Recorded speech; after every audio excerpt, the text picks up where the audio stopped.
ओम।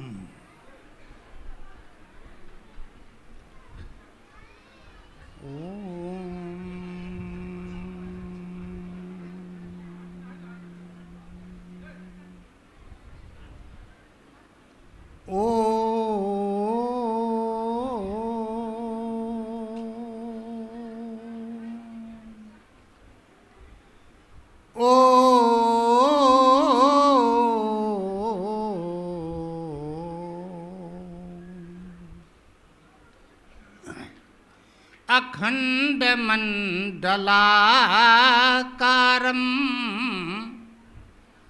व्याप्तं येन चराचरं तत्पदं दर्शितं येन तस्मै श्री गुरुवे नमः। यो वार्यत पापेभ्यः सर्वदा सर्वमानवान् प्रयोजयति धर्मे च नित्यं गुरुं पूज्यं नमामि तं। बंदौ गुरुपदकंज कृपा सिंधु नररूप हरि महामोहोत्तम पुंज जासु वचन रविकर निकर जरत सकले सुरवृंद विषम गरलो जही पान किए तेहि ना भजसी मन मंद को कृपाल शंकर सरीस। बोलिए श्री सद्गुरुदेव भगवान। गुरु चरण कमल बलिहारी रे। गुरु चरण कमल बलिहारी रे। मोरे मन की दुविधा तारी रे। गुरु चरण कमल बलिहारी रे। गुरु चरण कमल बलिहारी रे। भवसागर में नीर अपारा डूबो रहो नहीं मिलत किनारा। पल में लीन उबारी रे। गुरु चरण कमल बलिहारी रे। गुरु चरण कमल बलिहारी रे। काम क्रोध मद लोभ लुटेरे जन्म जन्म के बैरी मोरे। सबको दीन्हा मारी रे। गुरु चरण कमल बलिहारी रे। गुरु चरण कमल बलिहारी रे। द्वैत भाव सब दूर भगाया पूर्ण परमानंद लखाया। घट घट ज्योति संभारी रे गुरु चरण कमल बलिहारी रे गुरु चरण कमल बलिहारी रे जोग जुगुति गुरु देव बताई ब्रह्मानंद शांति मन आई मानुष देह सुधारी रे गुरु चरण कमल बलिहारी रे गुरु चरण कमल बलिहारी रे। बोलो गुरुदेव भगवान की।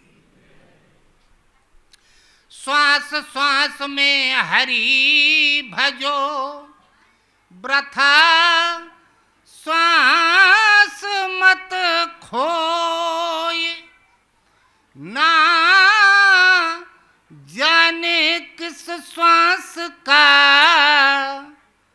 आवन होए न होए सुमिरन सुरति लगाए के मुख से कुछ मत बोलू बाहर के पट बंद कर भीतर के पट खोल जिन डारे हैं भरम सब खोए पाप सब धोए बलिहारी ऐसे सद्गुरु जिन डारे हैं भरम सब खोए पाप सब धोए बलिहारी ऐसे सद्गुरु संतो बिन लोहे घायल भया कुछ लगता है तब न घाव होता है संतो बिन लोहे घायल भया भला घाव न देखा कोए भला घाव न देखा कोए बलिहारी ऐसे सद्गुरु जिन डारे हैं भरम सब खोए पाप सब धोए बलिहारी ऐसे सद्गुरु संतो बाहर घाव न दिखता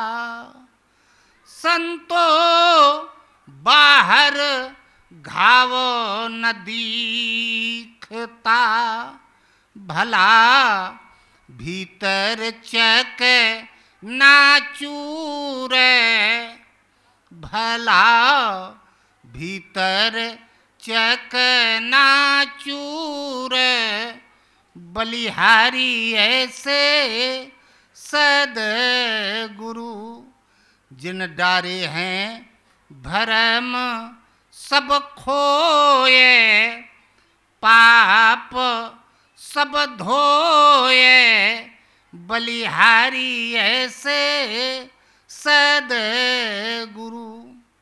परमहंस महाराज आला पहलवान थे, स्वामी जी के गुरु महाराज।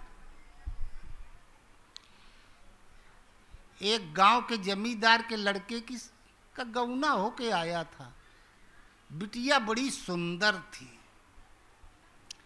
लड़के सोचे एक बार देखने को मिल जाए।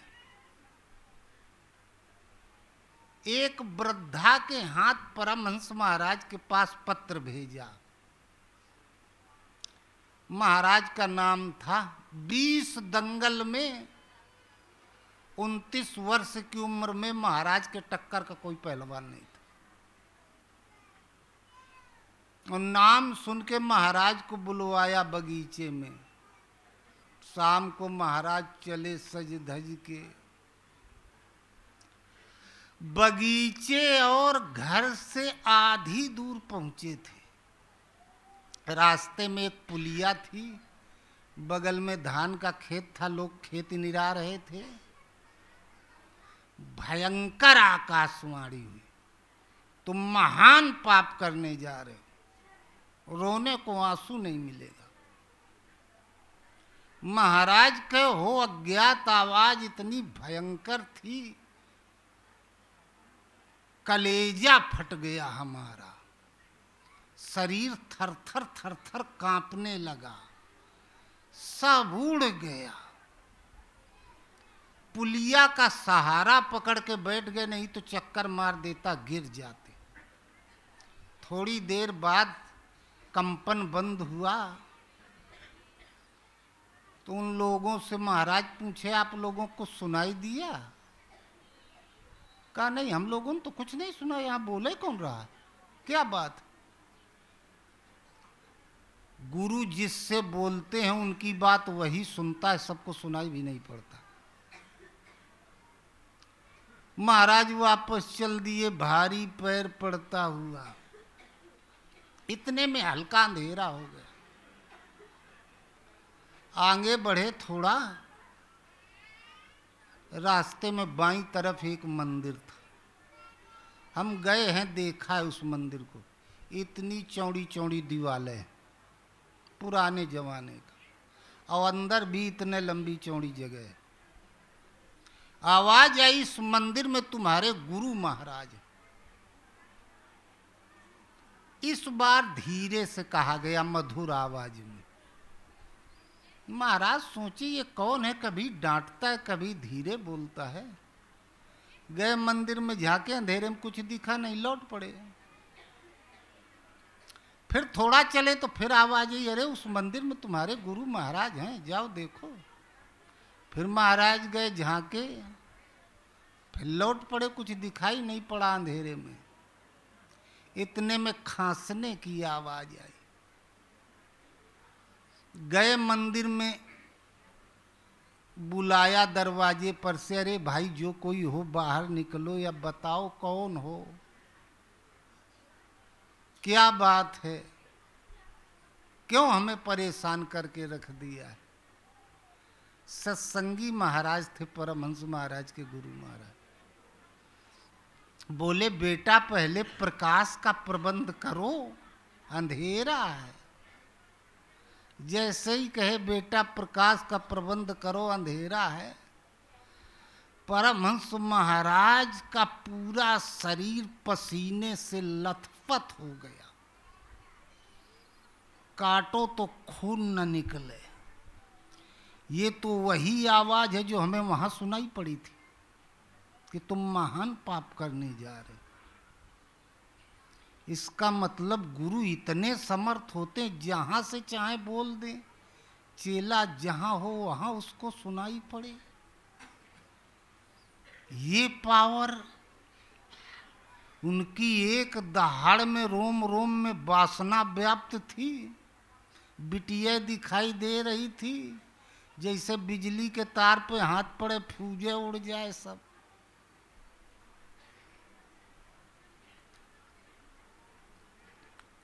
हाथ जोड़ के बोले, बस महाराज थोड़ा रुक जाओ, अभी लेके आ रहे हैं। और दिया चलता था, दिया जलाया जाता था। मोहन और मोहन मस्तों के दिल का मिलता कुछ राज नहीं।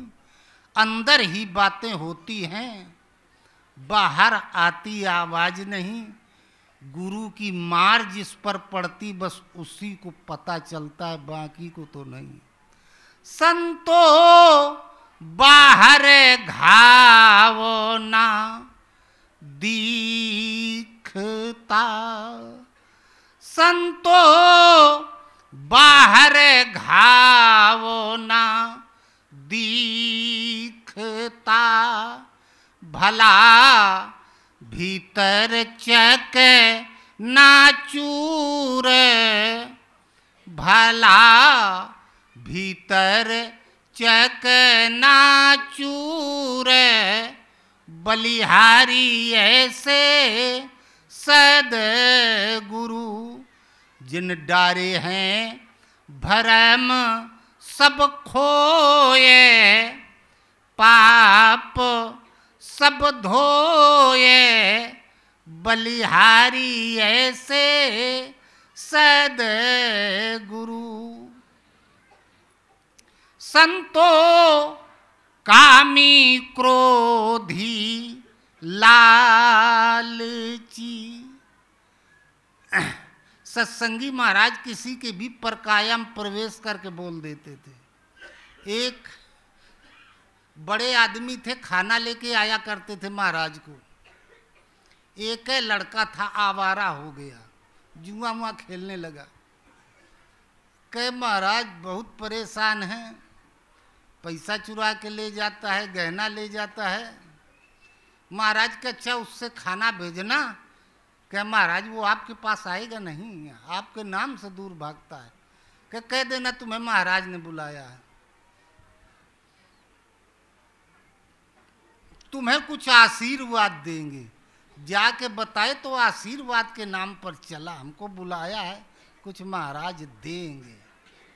आया, खाना रख दिया। महाराज कहे अच्छा जितनी देर हम खा रहे हैं उतनी देर तुम वहाँ बैठ के राम राम करो। और राम राम कर रहा था, हम महाराज भोजन करते गए, उसकी परकाया में प्रवेश करके बोल दिए 2 महीने में तुम बड़े आदमी हो जाओगे। खुशी से उछल पड़ा, महाराज हमके आशीर्वाद मिल गए, आपकी आवाज़ सुनाई पड़ी, आप कह रहे थे 2 महीना में बड़े आदमी हो जाओगे। महाराज खाए के जा, अच्छा घर में आए के सबको बताया, जहाँ जहाँ उधार मिल सकता था और लिया, नाम बदनाम हो चुका था है? तो कोई देता नहीं, तो जहाँ जहाँ मिल सकता था और लिया, जुआ खेला, वो उहार गया। अब छिप के घर पे बैठ गया। अब वो आए जमींदार साहब, कहे महाराज से, महाराज वो तो और बिगाड़ दिए। कहे कुछ नहीं बिगाड़ दिए, अब बनेगा। फिर आया महाराज के पास, महाराज आप तो कहे थे बड़े आदमी हो जाओगे, और हम और बिगाड़ दिए। कहे बेटा इतना और बिगाड़, बकाया रहा, लगातार बिगाड़ दिए।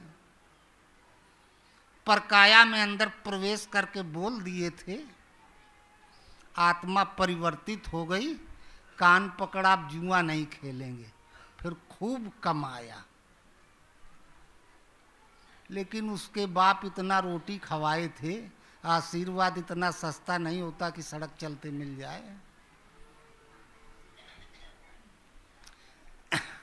या तो भजन करके मिलता है, या तो फिर कृपा से मिलता है, लेकिन कृपा की पात्रता होता। संतो कामी क्रोधी लालची, भला इनसे भजन न होए, भला इनसे भजन न होए, बलिहारी ऐसे सद्गुरु, जिन डारे हैं भरम सब खोए, पाप सब धोए, बलिहारी ऐसे सद्गुरु। संतो भजन करे कोई सूरमा, कोई बिरला भजन करता है। घर परिवार में कोई बिरला कमा के रख देता, फिर कई पीढ़ी उसको, कोई बिरला तपस्या करता है।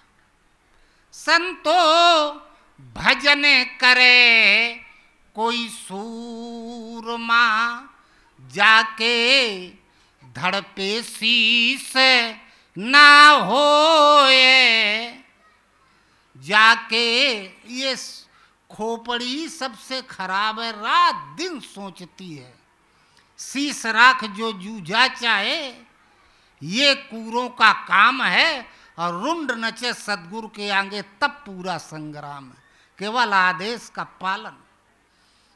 संतो भजन करे कोई सूरमा, जाके धड़ पे शीस ना होए, जाके धड़ पे शीस ना होए, बलिहारी ऐसे सद गुरु, जिन डारे हैं भरम सब खोए, पाप सब धोए, बलिहारी ऐसे सद गुरु। कहत कबीर सुनो भाई साधो, कबीर कहते हैं साधको सुनो। कहत कबीर सुनो भाई साधो, भला बिरला संत को होए, भला बिरला संत को होए, बलिहारी ऐसे सद गुरु, जिम डारे हैं भरम सब खोए, पाप सब धोए, बलिहारी ऐसे सद गुरु। बोलो गुरुदेव भगवान की जय। पिछले रविवार हम होली बताए थे, फागुन पूर्णिमा, अब चैत शुरू हो गया। हमारा नया साल यहीं से शुरू होता है। परमहंस संवत परमहंस महाराज एक दिन बोले अपने शिष्यों से, स्वामी जी वगैरह थे, 8-9 तो रहीबे किए, न कोई खास पढ़ा लिखा था, न किसी के पास पिन कागज था। कहे कई दिन से आकाश बोल रहा है, हमें सुनाई पड़ रहा है, तुम लोगों को नहीं सुनाई पड़ता है। हमसे अब कौनो मतलब नहीं है, तुम लोगों के काम की चीज है, तुम्हें अभी जरूरत है, इसलिए तुम लोग 2-2, 4-4 लाइनें याद कर लो, हम बताते जाते हैं, आगे तुम लोगों के काम आएगा। 12 महीने की 12 मासी बताए महाराज। 4-4, 6-6 लाइन सबने याद कर ली, दोहराते रहे 30-40 साल तक। बाद में फिर स्वामी जी ने उसको लिपिबद्ध किया। वो है परमहंस महाराज की 12 मासी। चैत में चिंता यह कीजे, यह तन घड़ी घड़ी छीजे, इससे करिए तनिक विचार, सार वस्तु है क्या संसार, सत्य वस्तु है आत्मा, मिथ्या जगत प्रसार, नित्यानित्य विवेकिया, लीजे बात विचार, फिरे क्या मथुरा और काशी, लावनी सुन 12 मासी। चैत से शुरू हुई, फागुन में जाके खत्म हुई 12 मासी। आरंभ के 3 महीना में चेतावनी दी गई, फिर 3 महीना में साधना बताई गई, फिर 3 महीना में साधना करते वक्त जो कुछ मिलता और पथ प्रदर्शन। फिर अंत के 3 महीना जब साधना लक्ष्य का भेदन करती है तब बताया गया। और हम लोगों का नया साल चैत से शुरू होता है। चैत से नया आदमी तब कुछ करता है जब कुछ पास 2 पैसा होगा तब, है ही नहीं तो कहां से नया करेगा। चैत में किसानों के घर में फसल आना शुरू हो जाता है। इसीलिए विक्रमी संवत चैत से शुरू हुई। जब किसान के पास कुछ आने लगा, अर्थ का उपार्जन हुआ, तब सोचता है कि ये बेच के गेहूं, सरसों, चना 4 टाली ईंटा ला के एक कमरा बनाएंगे। ये चैत से हमारा नया महीना, नया साल शुरू हुआ। ये विक्रमादित्य का। लेकिन ऋषियों ने और थोड़ा आगे बढ़ा दिया। घर बनाएंगे। मनुष्य जो घर बना देता है दोबारा उसमें उसको रहने को नहीं मिलता। सब एक साथ तो मर नहीं जाते, न एक साथ पैदा होते हैं। बुढ़ा गया, मर गया, फिर दूसरा जन्म हुआ, दूसरे माता पिता, दूसरे भाई बहन, दूसरे पति पत्नी, दूसरे लड़का बच्चा, फिर दूसरा मकान, फिर मर गया, फिर मकान। पहले भगवान ने हमको हमारा आवास दिया रहने के लिए, फिर इस आवास के आवास, आवास पर आवास, जन्म जन्मांतर तक। आखिर ये घर कब तक बनाते रहेंगे? कोई ऐसा भी घर हो जिसको कभी बदलना ना पड़े। तवन घर चेती है रे भाई, तोहरा आवागमन मिट जाए। उस घर में रहने को मिल जाए, फिर कभी उस घर से निकाला ना जाए, और वो घर भी काल के अधीन न हो। ये जितने मकान बने, कोई 100 साल चलेगा, कोई 1000 साल चलेगा, कोई 10,000 साल चलेगा। एक दिन ये सब समाप्त हो जाएंगे। ऐसा आवास जो सदैव रहे।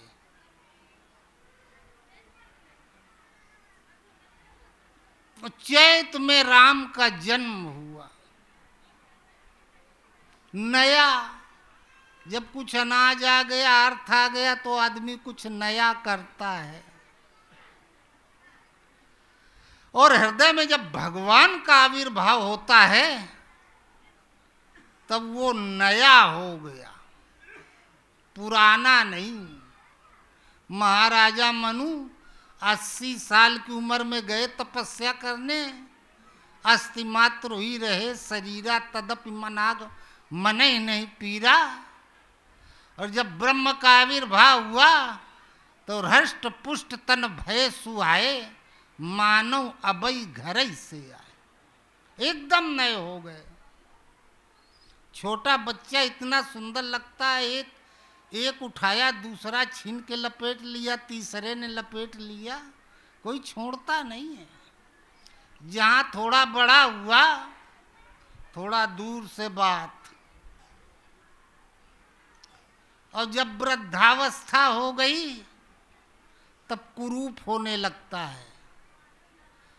और 80 से पार जब पहुंचा, 90 में ऐसे बिजली के खंभे पर डेंजर बना होता है। देख के लड़का डर जाए और लोगों को लगता है अब जाना चाहिए इनको। देख देख के लोगों को घृणा होने लगती है। जिस शरीर के प्रति आकर्षण था, कभी लोग लिपटते थे, जब इतना बड़ा था तो लपेट लेते थे। उसी शरीर को कोई छूना नहीं चाहता है, इतनी घृणा हो जाती है। स्वामी जी जैसे बुढ़ा जाते तैसे ताव, मुझ पर ताव दे दे, आकर्षण बढ़ता जाता है।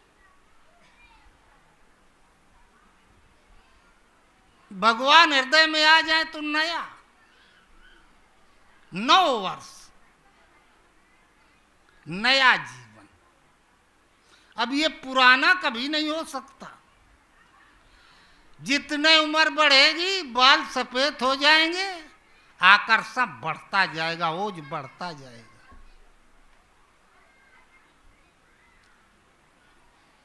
चैत में चिंता यह कीजे, यह तन घड़ी घड़ी छीजे।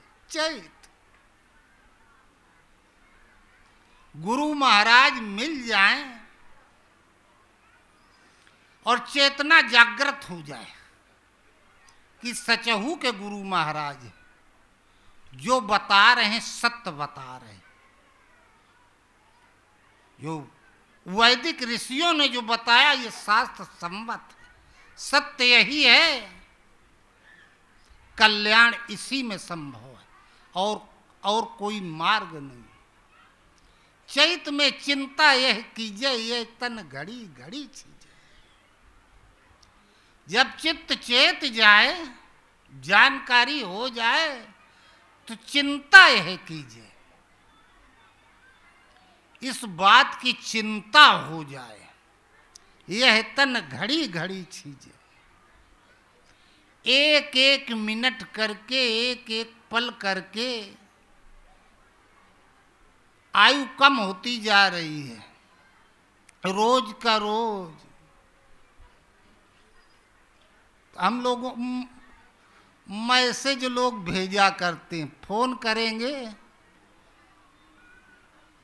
आज महाराज हमार 60वीं वर्षगांठ, हम 60 साल के हो गए और बड़ा प्रसन्न। तो क्या हो गया, 60 साल के हो गए? अरे शमशान के और 4 कदम नजदीक पहुंच गए, और क्या है, उसे दूर हटो तब खुशी मनाओ ना।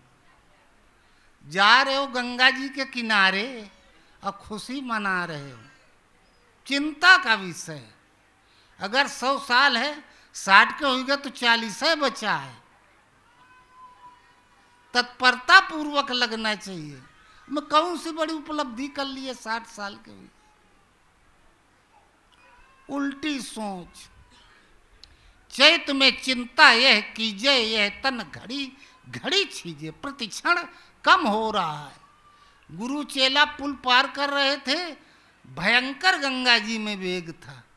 चेला ताका, कहा गुरु महाराज इतना भयंकर गंगा में वेग है, कोई गिर जाए इसकी उत्तांग लहरों में पता नहीं चलेगा, इतना तेज बह रही है। डांटे, कहा जल्दी पार कर, हमारे साथ निकल। नदी नहीं बह रही है, पुल भी बह रहा है। अरे इंजीनियर ने पुल बनाया होगा, 100 साल 200 साल 1000 साल उसकी उम्र होगी, वो भी कम हो रहा है। चैत में चिंता ये कीजिए, ये तन घड़ी घड़ी चीज। महाराजा मनु सृष्टि के चक्रवर्ती सम्राट, मानव दानव देवता सब प्रणाम करें। मन में विचार आया सब कुछ हमारे पास है, पूरी सृष्टि नतमस्तक है हमारे सामने। ऐसा कुछ नहीं मानो जीवन में जो हमारे पास न हो। लेकिन हम हैं कौन, आए कहां से, जाएंगे कहां, हमारा क्या होगा? 80 साल के तो हो गए हैं। अरे 10 20 50 साल और जिएंगे, इसके बाद फिर हम कहां जाएंगे, हमारा क्या होगा? हृदय बहुत दुख लाग, जन्म गयो हरि भजन। बहुत दुख, जैसे कोई जीवन में बड़ी घटना घट गई हो। जब इस तरह से दुख अंदर उत्पन्न होता है, जैसे कोई बड़ी घटना घट गई हो, तो फिर साधना जागृत हो जाती है। बरबस राज सुतई तब दीन्हा, नारी समेत गवन बन की ना। जबरदस्ती लड़कों को फेंक दिया, काई अपना ताला चाबी ले, तो हर राज रहे चाहे आग लगे, तुम जानो तुम्हारा काम जाने। अब हम अपना जीवन बर्बाद नहीं करेंगे इसमें। जब हम मर जाएंगे तभी तुम ही लोगों को देखना है। तो कल फूंकते हो ना, आज फूंक देना, कल बनाते हो आज बनाओ, तो मतलब नहीं।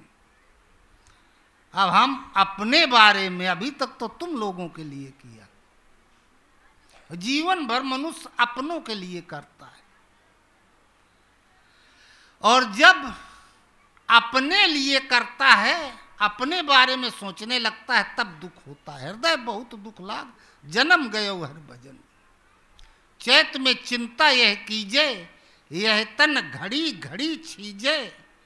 इससे करिए तनिक विचार, सार वस्तु है क्या संसार। दिन भर चाहे जितना सब कुछ काम कर लो, लेकिन शाम के जब बैठो तो विचार करो, आज हम 10 बोरा रुपया भर के लाए, ठीक है, इससे सब कुछ हो जाएगा। सार वस्तु है क्या संसार। जो हम कर रहे हैं, क्या ये सार तत्व है, ये सदैव रहेगा, ये हमारे साथ जाएगा। ये तो जब तक ये तन है, इसके उपभोग की वस्तु है। तन हमारा है, हम तन नहीं। शरीर हमारा है, हम शरीर नहीं। आगे फिर दूसरा शरीर मिलेगा तो उसकी दूसरी व्यवस्था। इससे करिए तनिक विचार, थोड़ा विचार करके देखो, तब विचार करना चाहिए। सार वस्तु है क्या संसार। इस संसार में और है क्या। सत्य वस्तु है आत्मा, मिथ्या जगत प्रसार। नित्यानित्य विवेकिया लीजिए बात विचार।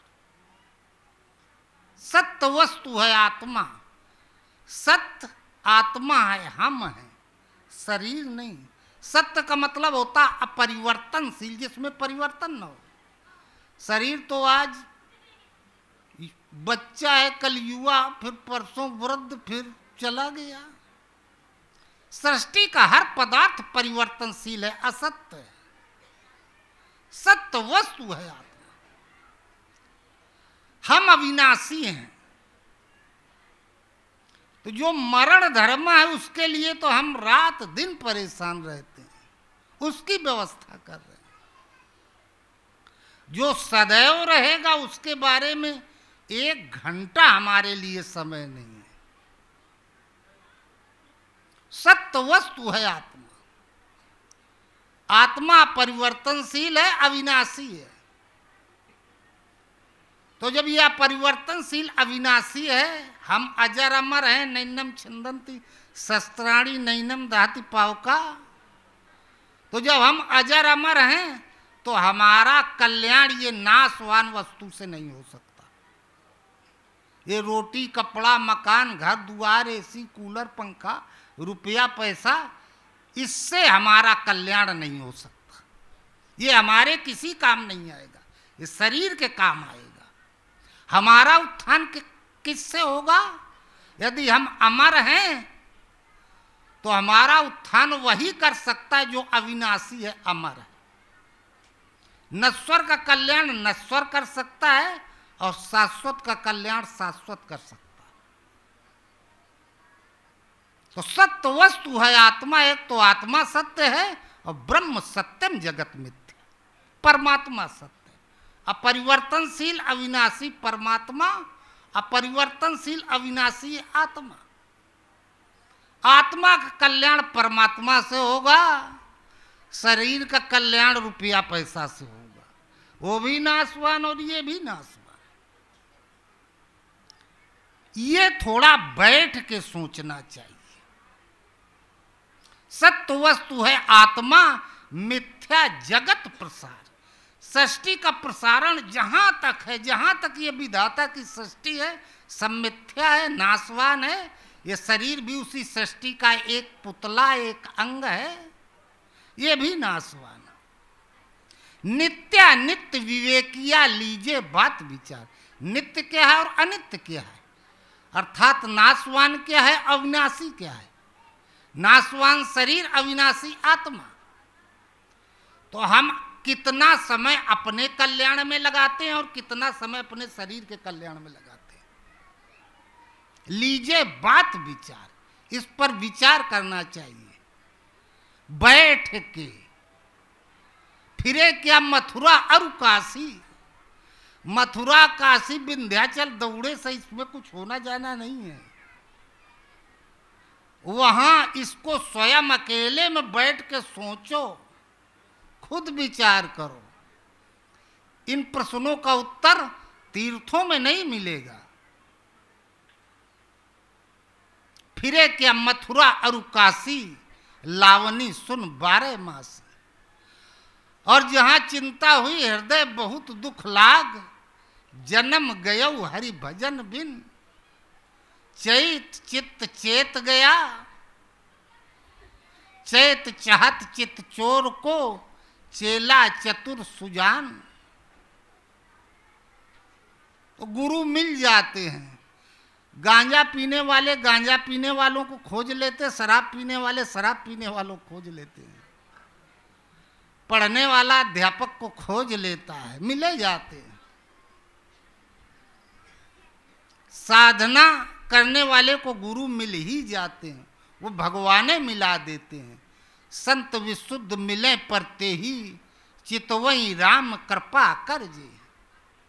जहां चित्त चेता गुरु मिले, साधन पथ पर अग्रसर हुए। थोड़ा राम का जन्म हुआ। चैत में राम अयोध्या में पैदा हुए, जन्म हुआ। एक कल फोन आया था, कह रहा था महाराज एक जगह चर्चा हो रही थी, बड़े बड़े विद्वान लोग रहे, 2-4 महात्मा रहे, आप लोगों को विषय में चर्चा हुई। वो भगवान को नहीं मानते हैं, पता नहीं कौन भगवान मानते हैं। कोई कहे राम को तो मानते हैं, कहे पता नहीं मानते कि नहीं मानते। कृष्ण को मानते हैं, कहे वो स्वामी जी गीता में लिख दिए हैं। कृष्ण कोई वैकुंठ से उतरे हुए विशेष पुरुष थोड़ा ही हैं। अब कृष्ण जी वैकुंठ से तो अवतार उनका हुआ, ऐसा लिख दिए हैं। यही अपन तो हम लोग तो किसी के विषय में चर्चा नहीं कर, समय है कहाँ है चर्चा करने का, मानते नहीं। अब शास्त्र समझ के परे की चीज है। अब ये तुलसीदास जी की रामायण पढ़ते हो,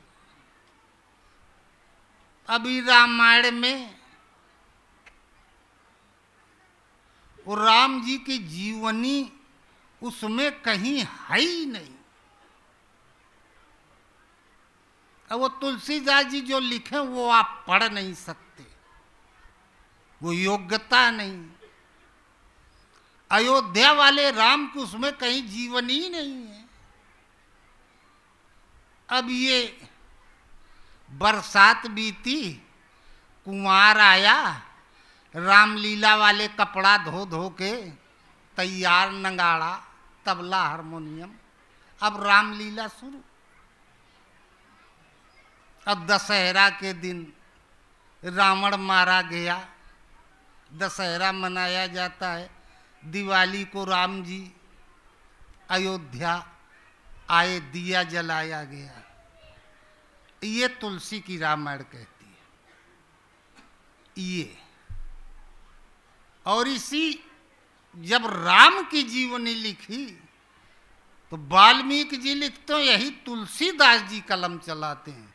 जब अयोध्या वाले राम की जीवनी लिखी और लिख दिए, राम का विवाह हुआ तो राम 15 साल के थे, सीता जी 6 साल के थे। ये मूल जीवनी है।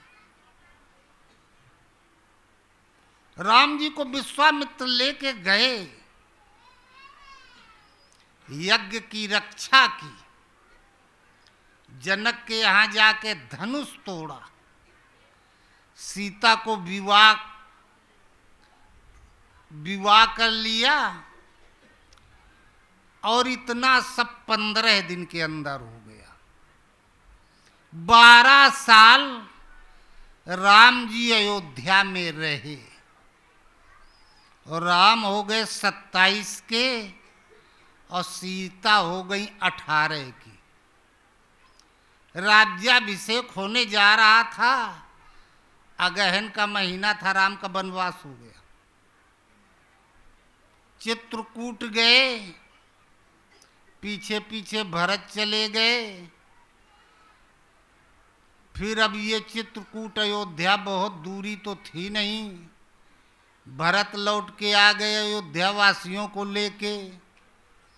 तो अब राम जी राजा रहे। दशरथ के 3 रानियां थी, पटरानियां।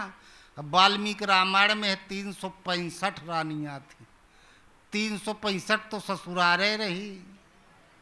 फिर कुछ सड़ुआन वगैरह रहा होगा, रिश्तेदारों का तांता लग गया। राम ने कहा चलो यहाँ रहना ठीक नहीं है। पंचवटी पहुंचे, 12 साल रहे। 12 साल बाद सीता का हरण हो गया। चैत का महीना था, अरे फागुन,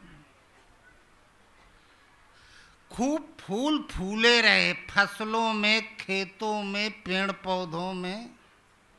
एक बसंत ऋतु, सीता का हरण हो गया। राम चढ़ाई किए लंका पे, युद्ध हुआ। बैसाख कृष्ण चतुर्दशी को रावण मारा गया।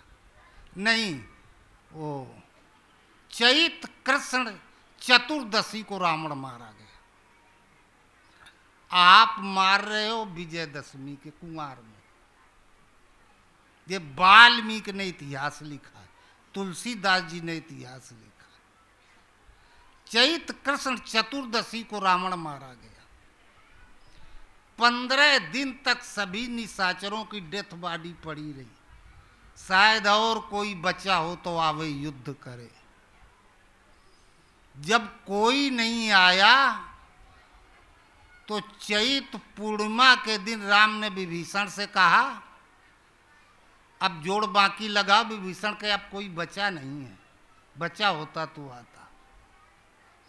चैत पूर्णिमा के दिन रावण का दाह संस्कार हुआ। बैसाख प्रतिपदा को राम ने विजयोत्सव मनाया। वहीं सब भालू बंदर खूब उछले कूदे, चैन की सांस। बैसाख द्वितीया को विभीषण का राज्याभिषेक हुआ। बैसाख कृष्ण छठ को राम अयोध्या आए, और बैसाख सप्तमी को राम का राज्याभिषेक हुआ। अब दिवाली कहाँ? इतिहास ये कहता है, इतिहास अलग, आध्यात्म अलग। जो मनाया जाता है वो आध्यात्मिक पहलू है, और इतिहास उनकी जीवनी वो दूसरी बात। वही महापुरुष जीवनी को अलग लिखता है, आध्यात्म को अलग लिखता है। संसार में जो परंपरा दे रहे हैं वो आध्यात्मिक दृष्टिकोण से, जीवनी से नहीं। तो यही वाल्मीकि ने किया, यही तुलसीदास जी ने किया। हम ब्लाइंड सपोर्टर नहीं। शास्त्र क्या कहता है अभी हम बताए थे। परमहंस महाराज की 12 मासी चैत से शुरू हुई, फागुन को खत्म हुई। अब होली देवर भौजाई रंग खेलना, हा हा हा हा, बस हो गया। इसका त्योहार नहीं। हिरण्यकश्यप के अत्याचार से न तो महिलाएं सुरक्षित थी, न पुरुष सुरक्षित थे, न पशु सुरक्षित थे। हजारों लाखों पशुओं को रोज काटा जाता था। अब पी पी शराब किसी के घर में घुस जाएं, लूट लावें, बहन बेटियों को उठा लें, लड़कों को जबरदस्ती पकड़ के लावें, गुलाम बनावें, गुलामी करवावें।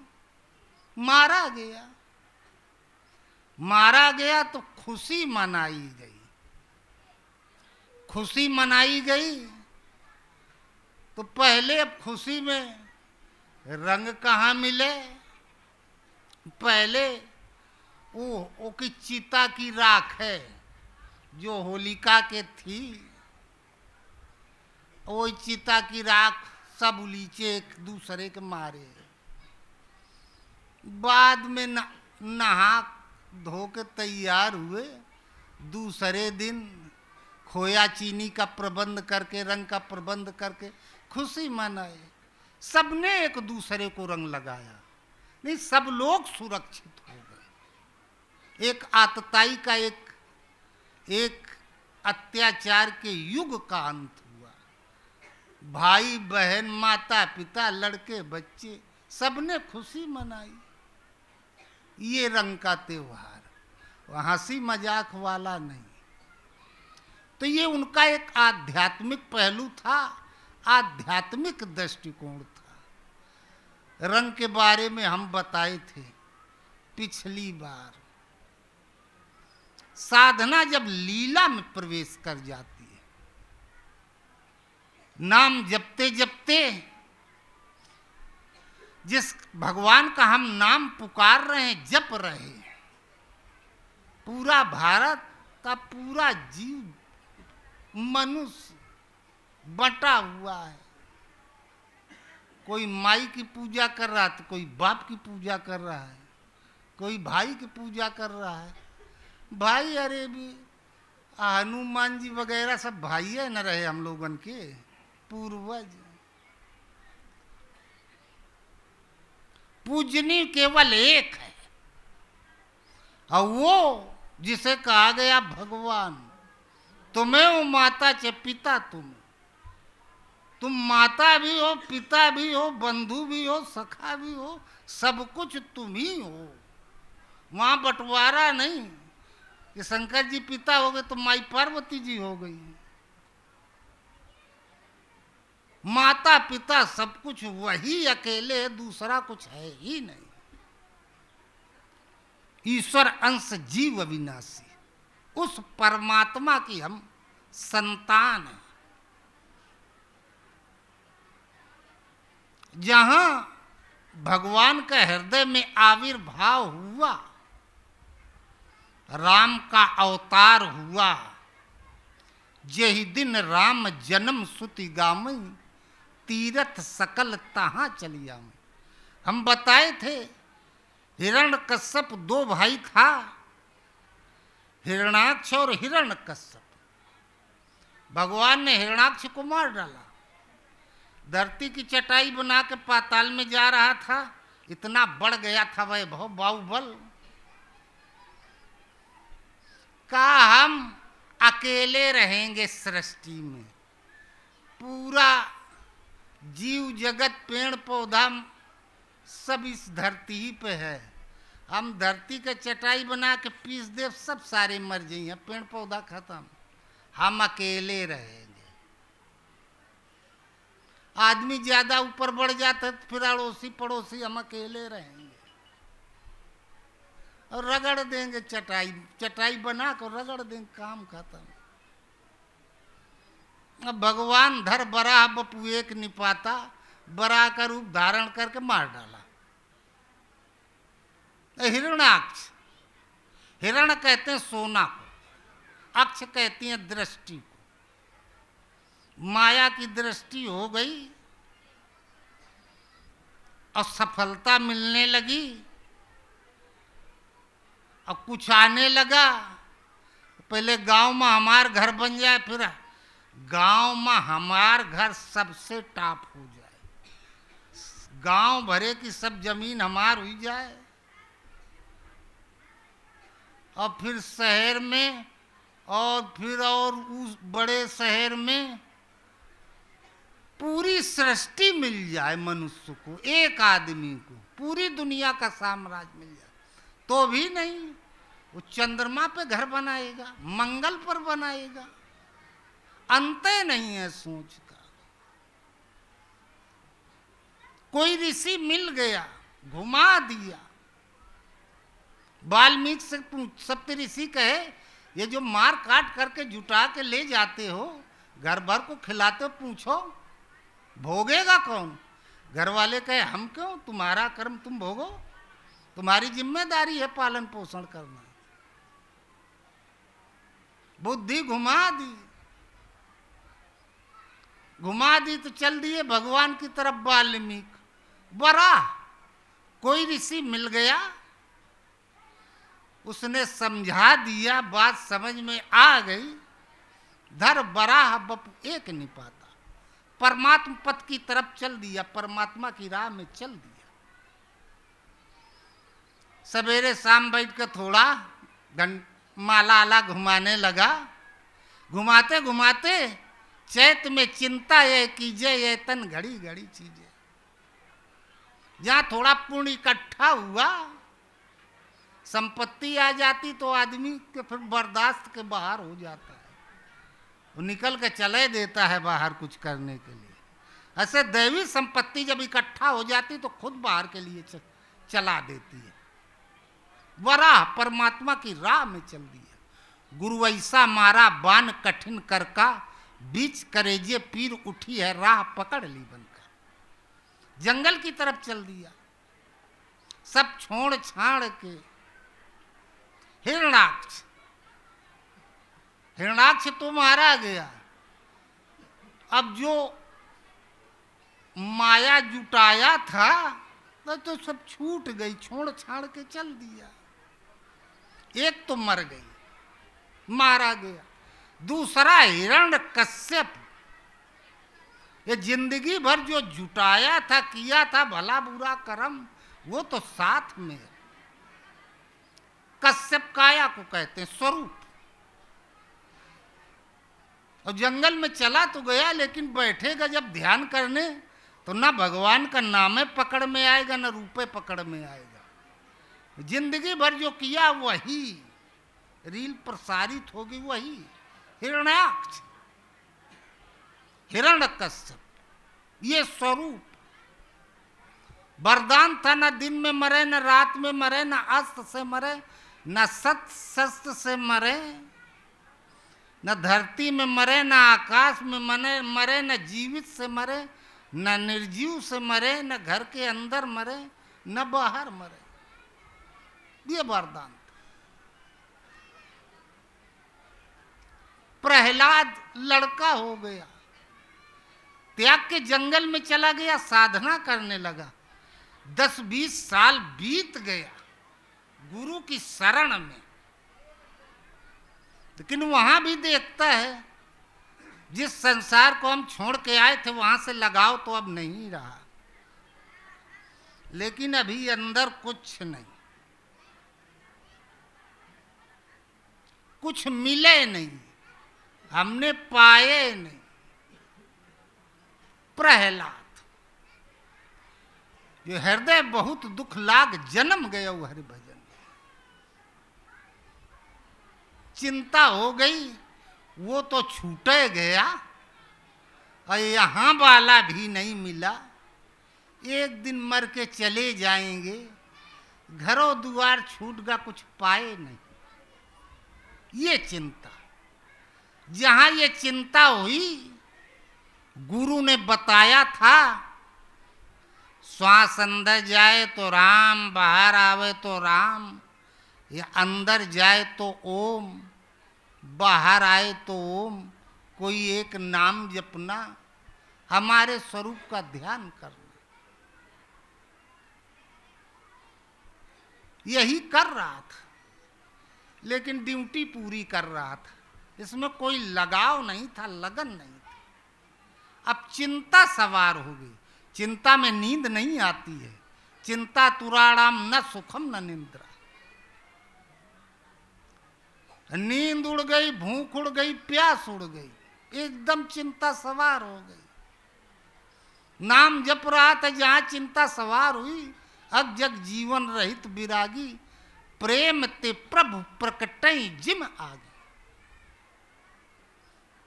हृदय में प्रेम उमड़ा तो भगवान प्रकट हो गए, परमात्मा का आविर्भाव हुआ।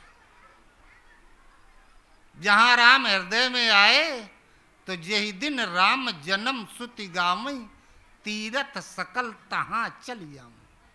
संपूर्ण तीर्थ हृदय में आ गए, और राम हृदय में आए तो कहीं बाहर से राम नहीं आए, भगवान तो हृदय में है ही। अस प्रभु अछत हृदय अविकारी, सकल जीव जग दीन दुखारी। मृगशिरा तपता है, बरसात होती है, ऐसे मिट्टी साफ कुछ नहीं दिखाई देता है। और जहां बरसात हुई तहां तरह तरह की घास मिट्टी को फोड़ के ऊपर उग के आ जाती है। जो भगवान हृदय में थे, जहां गुरु की कृपा वृष्टि हुई, वो आप से आप माया का पर्दा फाड़ के प्रकट हो गए। हृदय में तो पहले से थे।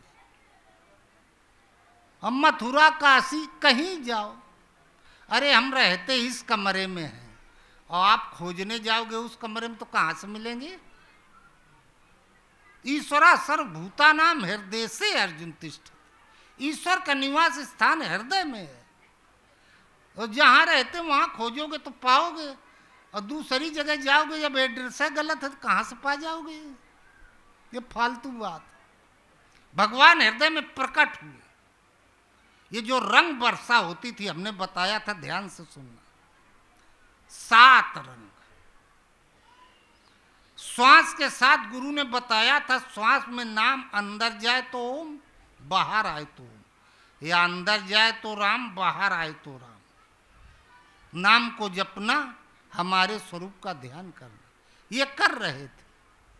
और जहां कृपा वृष्टि हुई, भगवान प्रकट हुए, स्वरूप हृदय में फूटा निकला। 7 रंग होते हैं। ये जो श्वास और ये जो वादक लोग बजाते हैं, सप्त स्वरों में बजता है। जहां गुरु का स्वरूप हृदय में प्रकट हुआ तो ये श्वास जिससे नाम जब तो ये फट गई, सप्त स्वरों में विभाजित हो गई। 7 स्वर चलने लगे, इसके 7 भाग हो गए। 7 स्वरों में 7 रंग। हमने बताया था 7 चक्र, नीचे मूलाधार चक्र है, फिर स्वाधिष्ठान चक्र है, मणिपुर चक्र है, अनाहत चक्र है, विशुद्ध चक्र है, आज्ञा चक्र है, सहस्रार चक्र है। 7 चक्रों में 7 रंग। जहां श्वास फूटी, जैसे वो आग में डाल दो पटाखा नहीं फूट जाता है, बारूद गर्म होके अंदर योग अग्नि प्रज्वलित हुई, तहां श्वास फूट गई, स्वर फट गया। 7 धाराएं हो गई इसकी। 7 धारा में पहला चक्र मूलाधार चक्र, पहला स्वर सीधे मूलाधार चक्र से जुड़ गया। पहला रंग बैंगनी, मूल कहते हैं जो हमारा जड़ को, हमारा उद्गम क्या है, हम उत्पन्न किससे हुए हैं, ईश्वर अंश जीव अविनाशी, आत्मा परमात्मा से जुड़ गई।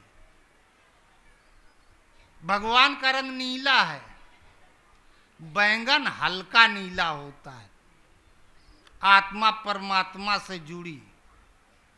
पहला रंग नीला रंग, नील वर्ण। दूसरा स्वर स्वाधिष्ठान चक्र से जुड़ गया, दूसरा रंग होता है नीला।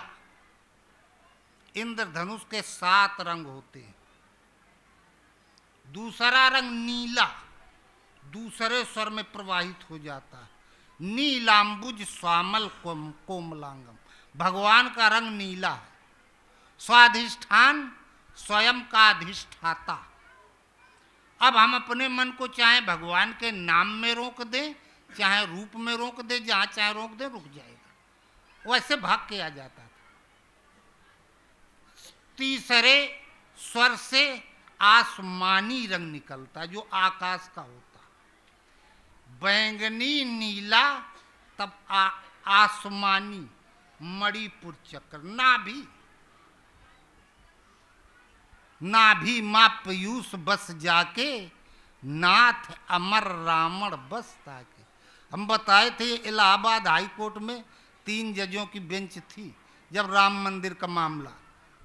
जजों ने पूछा, कोई वेदों में वर्णन आया है राम का अयोध्या का? तो राम भद्राचार्य लिख के भेजे थे, पढ़वाए चेलों से। अथर्ववेद में है, किस वेद में है, तो उसमें आया है 8 कोणों की नगरी अयोध्या है, जिसके 9 द्वार हैं। सरयू के दक्षिण में एक गोल मंडप, उसी में एक विराट पुरुष उतरा और बालक के रूप में परिवर्तित हो गया। फिर एक बालक बन गया। जज साहब के यहां मिल तो गया, ये भी कहे मिल गया, हमने बता दिया। ना जजे साहब जान पाए, न यही निरादर किसी का नहीं करते। 8 कोणों वाली अयोध्या, अष्टधा मूल प्रकृति, बदनाशवान मरण धर्म, अवध कहते अविनाशी को। अविनाशी परमात्मा का निवास हृदय में, इसी शरीर में। अवध, अविनाशी आत्मा भी इसी में रहती है। अष्टधा मूल प्रकृति, 5 ज्ञानेंद्रिया, मन, बुद्धि और चित्त, ये अष्टधा मूल प्रकृति को लेकर एक शरीर को छोड़कर दूसरा शरीर धारण करता है। इस अयोध्या के 9 दरवाजे, 9 द्वारे पूरे दे, शरीर के 9 दरवाजे। सरयू के दक्षिण में एक गोल मंडप है। श्वास नाभि से ब्रह्मांड तक चलती है। श्वास के दक्षिण नीचे की तरफ गोल मंडप है नाभि। नाभि मां पीयूष बस जाके, नाथ अमर रावण। इसी नाभि में, मंडप में, मृत मनासवान मरण धर्म, अमृत अविनाशी परमात्मा छिपा बैठा है। तीसरा रंग आसमानी, इसीलिए इसे मणिपुर चक्र कहा गया। जब आकाश आसमानी रंग, तीसरा स्वर फूटा, ता त्रिगुणमयी प्रकृति का संयम स्वधा, सीधे नाभि से भजन जागृत हो गया। नारद, नाद रंध्र से नारद। अब ये रद्द नहीं हो सकता, नष्ट नहीं हो सकता। एक एक श्वास मणि का रूप हो गई, बेशकीमती हो गई, संकल्प सिद्धि आ गई। तब अनाहत चक्र, पीला रंग, फल पकता है तो पीला हो जाता है। मरे के पहले पीला आदमी पड़ने लगता है। अनाहत पीला, जहां श्वास मणि के रूप में आई, राम राम ओम ओम, हृदय में इष्ट, श्वास में नाम, और कुछ बचे नहीं। तीसरा पक गया, परिपक्व हो गया साधना। अनाहत, इसका काल कुछ नहीं बिगाड़ सकता। पीला परिपक्व हो गया। तब विशुद्ध चक्र, नारंगी रंग। नारंगी उस पीला और लाल के बीच का होता है। धारणा, ध्यान और समाधि। धारण कर लिया इष्ट को, पीला। विशुद्ध चक्र, नारंगी, अशुद्ध, शुद्ध और विशुद्ध, विशेष रूप से शुद्ध हो गया।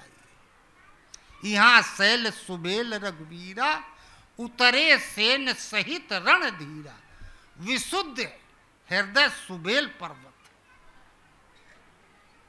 भगवान अपनी संपूर्ण दैवी शक्तियों के साथ अवतरित हो जाते हैं हृदय में, सारी अपनी दिव्यता लेकर के आ गए।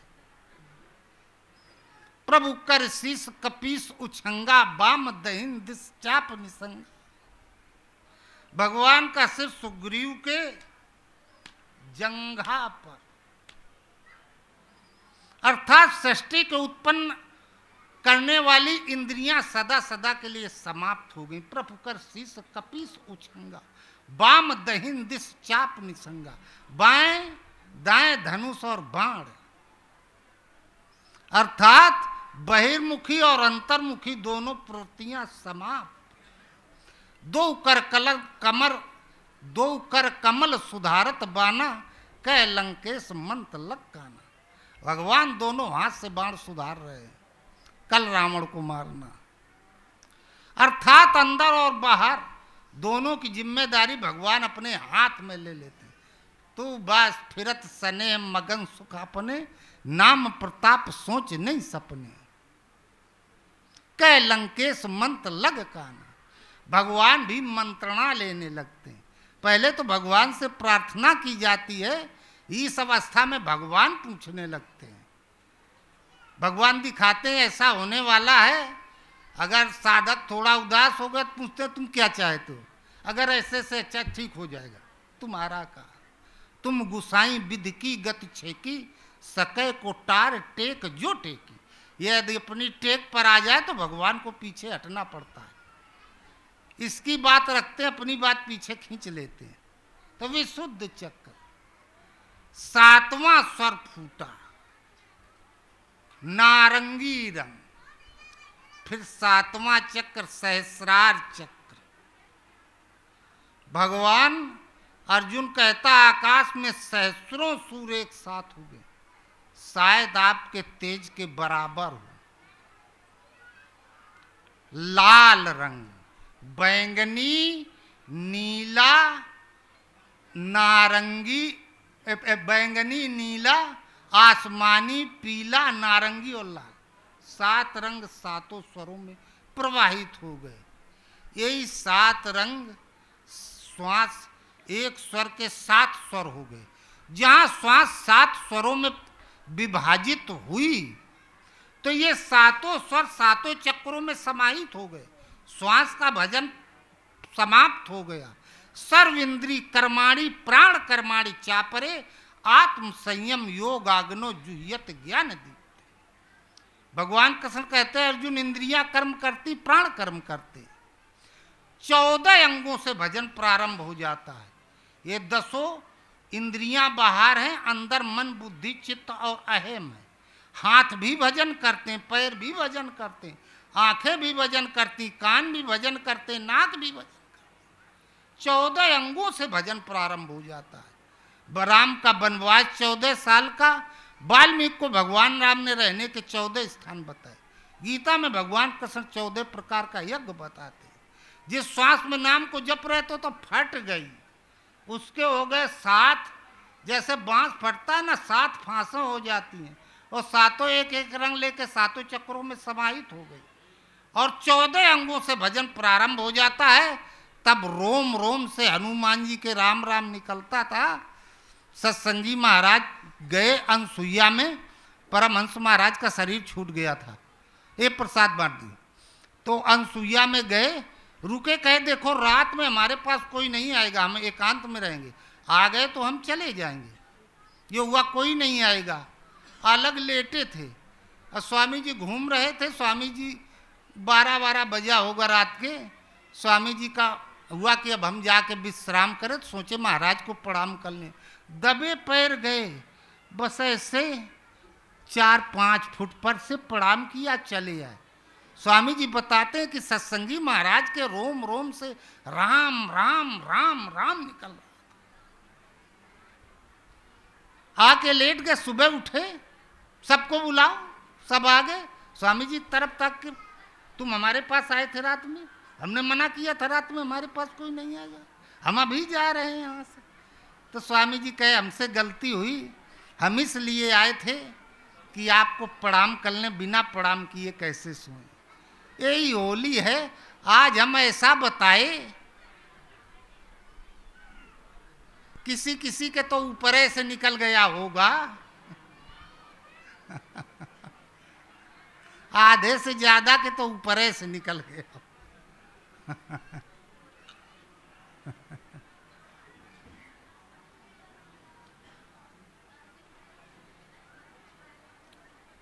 बोलो गुरुदेव भगवान की जय। पूजा स्थल पर प्रणाम कर लेना, प्रार्थना कर लेना, आशीर्वाद मांग लेना, और जेका जौन अच्छा लागे अपन अपन करो भाई। हम जौन करत ही बता दिया।